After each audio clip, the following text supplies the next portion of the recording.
యేసు నామానికి మహిమ కలుగును గాక. కూడి వచ్చిన మీకును నా నిండు వందనాలు. ఈ పునరుద్ధానం దినము నాడు ఈ మొదటి ఆరాధనలో పాల్గొన్న మీకును శుభము కలుగును గాక. దేవుడు మహాకృప ఈ పరిచర్యను దేవుడు అంచెలంచెలుగా ఎదిగిస్తూ ఉన్నాడు.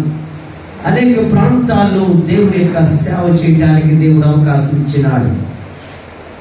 మనమేమో బహిరంగంగానో లేకపోతే మన పేరు ప్రాఖ్యాతులు కొరకు ఈ పరిచర్య ప్రారంభించలేదు, కానీ రహస్యంగా ఉందన్న తండ్రిని రహస్యంగానే ప్రకటిస్తూ ఉన్నాము. అయితే అది మందిరాలుగా మారుతున్నప్పుడు దేవుడు తన కృప విడుదల చేస్తూ ఉన్నాడు. ఈరోజు కూడా ఒక శ్రేష్టమైన వాక్యాన్ని మీరు వినబోతూ ఉన్నారు. ఏమిటి ఆ శ్రేష్టమైన వాక్యం అని మీరు ఆసక్తితో వింటూ ఉన్నారు కదా. ఆల్రెడీ మీకు బోర్డు మీద వాక్యం రాసి ఉంచడం జరుగుతూ ఉంది. ఒకవేళ మధ్యలో ఎవరైనా మిస్ అయినా, మధ్యలో ఎవరైనా వచ్చినా, నేను ఏ వాక్యం చెప్తున్నానో మీకు అర్థం కావాలని ఆ ఉద్దేశంతో బోర్డు పెట్టడం జరిగింది. వాక్యము రాయటము జరుగుతుంది. గత బుధవారం నాడు ఒక వివాహానికి వెళ్ళాను. ఆ వివాహంలో వివాహం చేస్తున్నటువంటి ఆ వివాహకర్త ఒక ప్రకటన చేస్తూ ఉన్నాడు. ఈ పెళ్ళి ఎవరికైనా ఇష్టం లేకపోతే ఇప్పుడే చెప్పేయండి అని ప్రకటించాడు. అందరూ మౌనంగానే ఉన్నారు. ఈలోగా ఆ సేవకుడు ఒక నిమిషం అయిన తర్వాత, మీరందరూ మౌనంగా ఉన్నారు కాబట్టి పెళ్లికి అంగీకారమేగా ఉన్నట్టు అని, అంటే మౌనంగా ఉంటే అంగీకారమా అని నాకు సందేహం వచ్చింది. దేవుని స్తోత్రం. అంటే మౌనం అనేది అంగీకారానికి సూచన అని అనిపించింది నాకు. మౌనము రెండు రకాలు. ఎవడో తొంట్రోడు ఉంటాడు, పిచ్చోడు ఉంటాడు, మెంట్రోడు ఉంటాడు, నోరు దొరదోడు ఉంటాడు. వాడి దగ్గర మౌనంగా వెళ్ళిపోవడం ఒక రకం. మరొకటి కాకలు లేకుండా వెళ్ళిపోవడం మరొకటి. ఇలాంటి పెళ్ళిళ్ళకి మూడో ప్రకటన చేసినప్పుడు, మూడో ప్రకటన చేసిన మౌనంగా ఉండడం మరొకటి.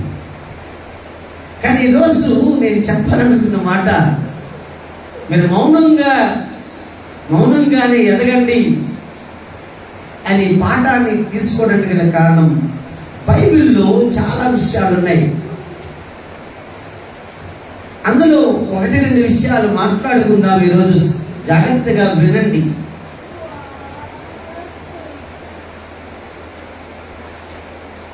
ఇశ్రాయేలుకి మొదటి రాజు అయిన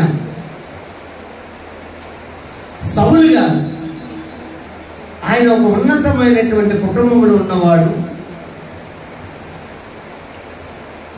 అని బైబిల్ చెప్తూ ఉంది. అయితే ఆ వ్యక్తిని చూసి కొంతమంది హేళన చేస్తూ ఉన్నారు.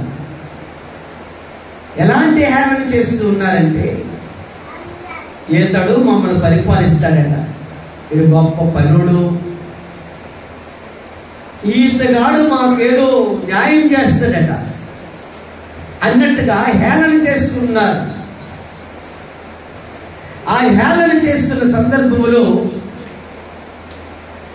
తను ఉన్నతమైన స్థానంలో ఉన్న వ్యక్తి వారిని ఏదైనా చేయొచ్చు, వారిని ఏదైనా అనొచ్చు, ఎందుకంటే అతను ఆ స్థాయిలో ఉన్నాడు కాబట్టి. కానీ చెవిటోళ్ళలాగా వెళ్ళిపోయాడట, అంటే మౌనంగా ఉండి వెళ్ళిపోయాడు అని రాసి ఉంది బైబిల్లో. ఈ మాటలు నేను ధ్యానం చేస్తున్నప్పుడు నాకు కొన్ని విషయాలు అర్థమయ్యాయి. ఆ విషయాలను మీతో కూడా పంచుకుంటాను. 1 సమూయేలు గ్రంథం 10వ అధ్యాయం 27వ వచనాన్ని మీరు గమనిస్తారు. 1 సమూయేలు గ్రంథం 10వ అధ్యాయం 27వ వచనాన్ని గమనిస్తారు.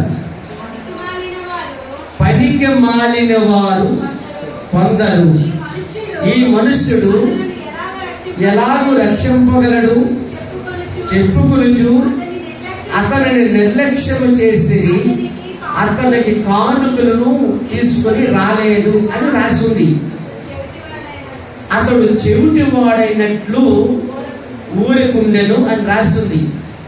ఏమని మాట్లాడుకుంటూ ఉన్నారు కొంతమంది అంటూ పనికి మాలిన వారు అని రాస్తుంది. ఏమని రాస్తుంది అక్కడ? పనికి మాలిన వారు కొంతమంది కూర్చొని ఒక దగ్గర బతకన వేసుకొని ఆ రాజుగారు అలా వెళ్తూ ఉంటే వారు మాట్లాడుకుంటూ ఉన్నారు, ఇతను ఏట్రా మనల్ని రక్షిస్తాడు అన్నట్టుగా. మరో కొంతమంది అక్కడ చేరి అంటారు, నిర్లక్ష్యం, రాజుకి నేను నమస్కారం చేయాలండి, నేనెందుకు వాడికి దండం పెట్టాలి, నేనెందుకు నమస్కారం చేయాలి అని నిర్లక్ష్యం చేస్తున్నాడు రాజుని. అంత మాత్రమే కాదు, ఆనాడు ఒక పద్ధతి ఉండేది. ఆ దేశ ప్రజలందరూ కూడా రాజుకి దానాలు కానుకలు ఇవ్వాలి. ఎందుకు ఇవ్వాలంటే ఆ దేశ పరిపాలనకు ఉపయోగపడుతుంది. ఇప్పుడు ట్యాక్స్ ఎలాగైతే పన్ను కడతాం కదా, ఇప్పుడు పన్ను కట్టే విధానం ఎలాగైతే ఉండేదో అప్పుడు రాజులకి పన్ను కట్టేవారు రాజుల సముఖమందు. ఆనాడు కూడా రాజులకు పన్ను కట్టే పని ఉంది, కానీ నిర్లక్ష్యం చేశారట. ఇతనికి మనం ఇవ్వడం ఏంటి, ఇతన్ని మనం ఖాతరు చేయడం ఏంటి, ఇతనికి మనం నమస్కారం చేయడం ఏంటి అన్నట్టుగా. అవును, వీరు ఎవరైతే వీరి బ్యాచ్ పేరు రాయబడింది పనికి మాలిన బ్యాచ్. ఏ బ్యాచ్ అండి? పనికి మాలిన బ్యాచ్. పనికి